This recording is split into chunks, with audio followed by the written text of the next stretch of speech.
For decades, Robert Duvall stood in Hollywood like an unshakable monument, disciplined, fearless, brutally honest, and utterly uninterested in playing the industry's political games. He survived scandals that crushed others, outlasted trends that swallowed careers, and built a legacy on pure talent rather than charm or compromise. But behind that controlled silence was a storm that never fully settled, because for all his professionalism, Duvall carried a private fury, a deep personal resentment born from betrayal, ego clashes, artistic conflict, and a wound that time never healed.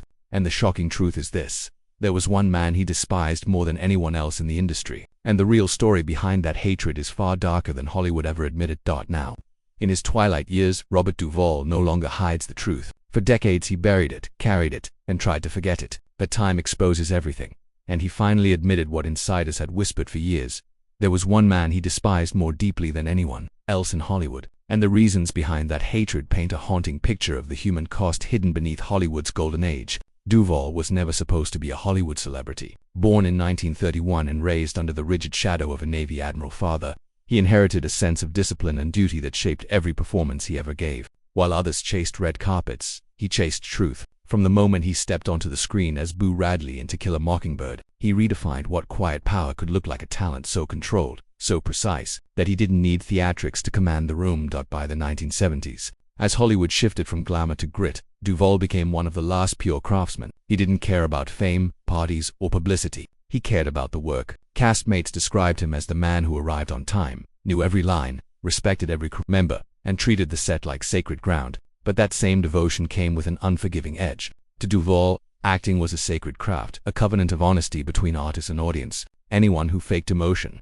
exaggerated reality, or treated the work as vanity was, in his eyes, a traitor to the art. And among all the titans he worked with, the rebels, the legends, the self-proclaimed geniuses, there was one man who broke that covenant more than anyone else: Marlon Brando. The world worshipped Brando as a revolutionary, a visionary, the godfather of method acting. But Duvall saw something different. He saw chaos disguised as genius. He saw manipulation passed off as artistry. He saw what he later described as the most destructive ego I ever encountered. It wasn't mere rivalry. It was heartbreak, the shattering of admiration from a younger actor who had once idolized Brando's freedom, looseness, and daring. What began as respect quickly curdled into disillusionment, then resentment, and finally a wound that never fully healed. The breaking point came in 1971 during the chaotic production of The Godfather. Francis Ford Coppola, a young director barely in his 30s, was battling studio executives, rewriting scenes overnight, and struggling to control a cast that was threatening to tear the film apart before it began. At the center of that storm stood Marlon Brando, unpredictable, untouchable, and impossible to manage, and opposite him was Robert Duvall, the disciplined craftsman, desperate to bring dignity to every frame. Duvall saw the imbalance immediately. Brando would show up hours late, shrug off rehearsals, refuse to memorize lines, and demand cue cards be taped to the bodies of other actors so he could steal glances while younger cast members like James Caan and Al Pacino whispered admiration for Brando's freedom. Duvall saw only arrogance. He saw disrespect for the work, for the crew, and for the craft he had dedicated his life to. And from that moment on, admiration died, replaced by a resentment that would follow him for decades. To Robert Duvall, Marlon Brando wasn't chasing truth. He was hiding inside chaos. What began as admiration slowly twisted into disillusionment. Duvall had grown up watching On the Waterfront and A Streetcar Named Desire, believing Brando was proof that cinema could rise above entertainment and become poetry. But the moment he stepped onto The Godfather set, the illusion cracked like thin ice. Brando wasn't elevating the art, he was manipulating it. Duvall remembered it with icy clarity. Brando would change lines without warning, break the rhythm of a scene, and throw fellow actors off balance, forcing them to chase his unpredictability. Brando called it spontaneity, Duvall called it sabotage.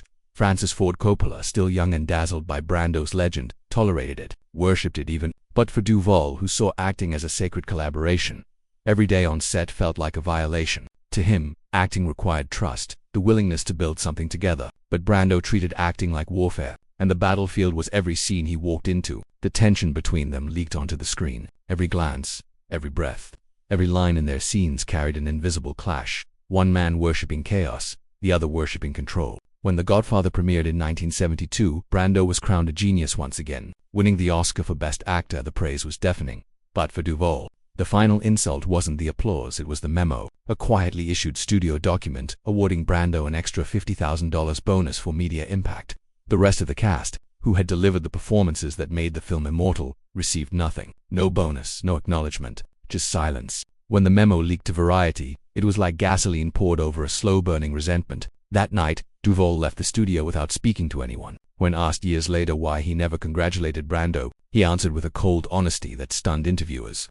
Because you don't congratulate a man who burned the bridge you helped him cross. As The Godfather became a cultural phenomenon, Duvall's quiet disgust only grew. The world continued to worship Brando, calling him the greatest actor alive. But Duvall saw a man drowning in his own ego, an ego so inflated it could no longer support itself. In public interviews throughout the mid-1970s, Duvall chose his words carefully, but those who knew him could hear the wound behind the diplomacy. Then came March 1973. Brando refused his Academy Award, sending Native American activist Ocean Littlefeather to decline it on live television. Half the country called the moment revolutionary. The other half called it theatrical narcissism. Duvall watched from his Los Angeles home, expressionless. To him, it wasn't courage. It was performance, another manipulation, another moment where Brando made himself the center of the universe. Later that night, he told a friend quietly, "That was the night I stopped believing in the myth of the pure artist."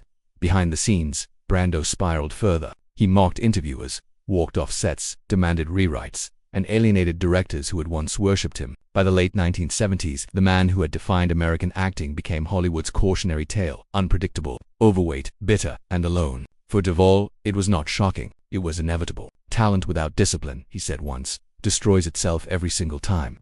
And then came the final collapse. A tragedy so dark it felt ripped from Shakespeare. In the 1990s, scandal erupted inside Brando's own family. His son Christian was convicted of killing the boyfriend of Brando's daughter Cheyenne. Cheyenne herself spiraled into despair, eventually taking her own life. Brando never recovered. He retreated into isolation, shut out the world, and spent his final years surrounded not by glory but by ghosts. To Robert Duvall, none of it was surprising. It was the end he had seen coming decades earlier, the end of a man who had mistaken chaos for genius, an ego for art.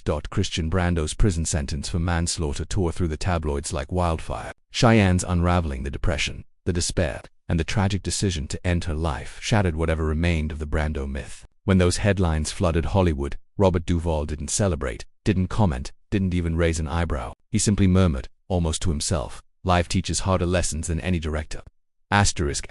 He wasn't being cruel. He was being honest. He had watched Brando walk through life untouched by consequence, until life decided to answer him back. When Marlon Brando died in 2004 at the age of 80, the world mourned a titan. Hillside Memorial Park overflowed with stars: Jack Nicholson, Sean Penn, Johnny Depp, all standing in the shadow of a man they had worshipped. Robert Duvall was not among them. He stayed home instead. He mailed a small white card to Francis Ford Coppola. No dramatic flourish, no speech, just 3 handwritten words: "Let it end." For everyone else, Brando was a genius. For Duvall, he was a wound. And when interviewers asked him years later whether he had ever forgiven Brando, his answer was cold, controlled, and devastating.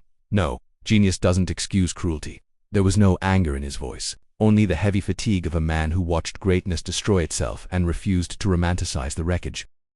In the early 1970s, Robert Duvall and Al Pacino were inseparable. Young New York actors carved from the same hunger, the same desperation, the same theater grit. They rehearsed until dawn, coached each other's scenes, shared cheap diner meals, and pushed each other toward greatness. Pacino admired Duvall's discipline, the stillness, the precision, the unshakable calm. Duvall admired Pacino's fire, the raw intensity, the danger in his eyes, the way every line felt like an eruption waiting to happen. On The Godfather set, they were brothers, Michael Corleone and Tom Hagen, the lion and the consigliere, a pairing that made cinematic history. But success is a strange creature. It rarely lifts people together. More often, it lifts one and leaves the other behind. Then came 1989. Paramount announced The Godfather Part 3, the long-awaited return of the Corleone saga. Fans expected the original family to reunite, but the reunion quickly crumbled behind closed doors. The studio sent offers: Pacino $5 million plus profit participation, Duvall $1 million flat. The message was clear. Michael Corleone was royalty. Tom Hagen was replaceable. The insult cut deeper than money. Duvall wasn't a side character. He was the moral backbone of the entire Corleone world, the quiet conscience in a family drowning in blood and betrayal. He confronted Paramount, demanding parity or at least a fraction of the respect Pacino received. Paramount refused. The numbers were final. The message from Pacino's camp was even colder, a reminder that the hierarchy had shifted long ago.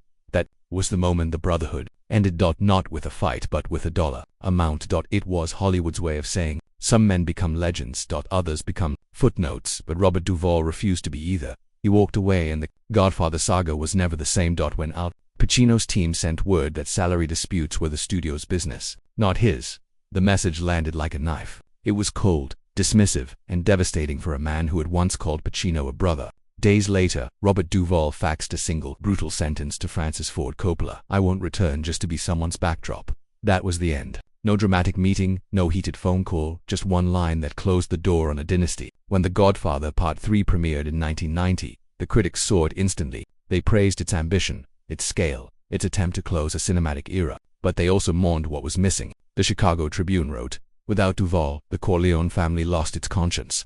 Duvall didn't watch the premiere, didn't read the reviews, didn't even acknowledge the film. A friend told People magazine that he couldn't bear to hear the iconic Godfather theme without Tom Hogan's face. The silence between Pacino and Duvall turned from discomfort into permanence. They only appeared together once more, during the 2011 Oscars reunion honoring The Godfather. Cameras captured them standing 3 meters apart, stiff and expressionless, their eyes never meeting. To the audience, it looked like two legends being celebrated, but to those who understood, it was the haunting image of two ghosts, men once bound by loyalty, now separated by pride, betrayal, and time. By 1980, Robert Duvall was already known as one of the purest actors of his generation, a craftsman who believed discipline was the only path to truth. He hated theatrics, despised manipulation, and had no patience for directors who treated actors like puppets. So when he watched the BBC documentary The Making of The Shining that winter, he sat frozen, cigarette burning between his fingers, staring in disbelief at what he later described as the destruction of an actor's soul. The footage was brutal. Shelley Duvall, trembling, crying, hair falling out from stress, pushed through 127 takes of the same scene. Her hands shook so violently she couldn't hold her props. She wasn't acting anymore. She was collapsing. Stanley Kubrick didn't stop. He demanded more. Again, again, again. Critics called it genius, art perfection. Robert Duvall saw only cruelty. "That's not directing," he told a friend. "That's torture wearing a tuxedo." A few months later, early in 1981, Kubrick invited Duvall to London to discuss a new film, The Aryan Papers. Out of curiosity, Duvall went. The meeting was ice cold from the moment he entered. Kubrick spoke for 30 minutes in disjointed fragments, technical jargon, lens measurements, color temperature, psychological control methods, how actors could be managed through exhaustion and repetition. Duvall didn't say a word. He simply listened, studying the man behind the myth. When he stepped outside, he told the driver, the air in there was colder than a morgue. Days later, he rejected the offer, but the encounter stayed with him like a shadow he could never shake. Decades later, in a 2010 Hollywood Reporter roundtable, someone asked him about difficult directors. Duvall didn't hesitate. He leaned forward, voice steady, eyes unblinking, and said, "Stanley Kubrick was an actor's enemy." The entire room froze. He didn't back down. Maybe he made great movies, but terrible performances. How can you tell the difference between the first take and the 70th? To Robert Duvall, Kubrick represented everything poisonous about Hollywood's obsession with genius, the belief that brilliance excuses cruelty. As he said many times, a true director guides the soul of an actor. Only a tyrant tries to break it. Hollywood was split down the middle. Younger filmmakers worshipped Kubrick's precision, calling it genius beyond human limits. Older ones, those who'd lived long enough to know the cost, quietly agreed with Duvall. And when The Shining's behind-the-scenes footage resurfaced decades later, the world finally saw what Duvall had seen in real time. Not brilliance, but brutality. Not art, but agony. When Esquire asked him in 2015 if he still believed Kubrick lacked a heart, Duvall didn't hesitate. He was a genius, he said, but a genius without a heart. And that's the worst kind.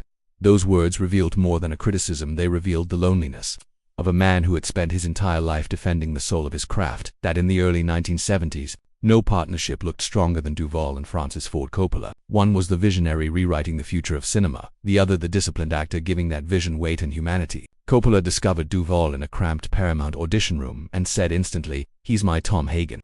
That moment changed Duvall's life. Together they built The Godfather, then survived the madness of Apocalypse Now, a shoot that felt more like a military operation than a movie. Duvall collapsed from exhaustion in the brutal Philippine heat, coughing blood, only for Coppola to demand another take. "The light isn't real enough," he snapped. When the film won the Palme d'Or in 1979, Coppola was celebrated as a revolutionary. Duvall was praised, but always as an afterthought, always last on the list, always overshadowed by the myth of genius. Even the New York Times review that praised him only reminded him of the truth he hated.